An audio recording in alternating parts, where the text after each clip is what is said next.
Monsieur le Premier ministre. Comment pourrions-nous vous faire confiance alors que vous faites confiance à Emmanuel Macron? Ce jour est historique.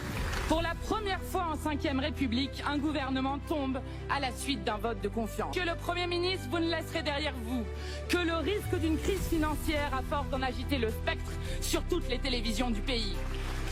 Pour vous, le futur n'existe pas car vous sentez bien que vous appartenez au passé. Impopulaire, minoritaire, détesté, le macronisme ne gouverne plus que par la peur.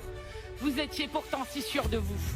Jamais un pouvoir ne s'était donné autant de mal pour passer en force sa politique. 49-3 en série, combine constitutionnelle, brutale répression des mouvements sociaux, piétinement de l'opposition, dissolution du Parlement, déni du résultat des élections, reconduite des perdants au gouvernement. Vous voilà à demander aux salariés de travailler 2 jours fériés gratuitement. Supprimer 2 jours fériés pour voler 4 milliards d'euros aux travailleurs, soit l'équivalent du montant de l'impôt de solidarité sur la fortune que vous avez supprimé. Voler 2 ans de vie avec la retraite à 64 ans ne vous a pas suffi. Il fallait pour gaver ceux qui avaient déjà tout, priver ceux qui n'avaient rien, de la tranquillité même de ce rien. Vous resterez tant d'efforts pour gouverner seul contre tous et vous voilà à déplorer un déficit que vous avez vous-même creusé.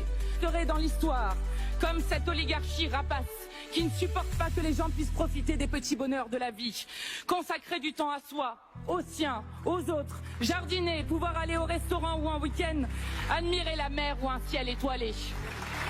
Oui, aujourd'hui est un jour de soulagement pour des millions de Français. Soulagement que vous partiez, Monsieur le Premier ministre, après vos mensonges face au scandale Betaram qui a mis des générations d'enfants en danger.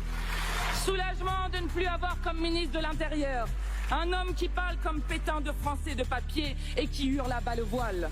Soulagement que vous emportiez dans votre chute votre projet de budget cruel et injuste qui visait à dépouiller le peuple de France.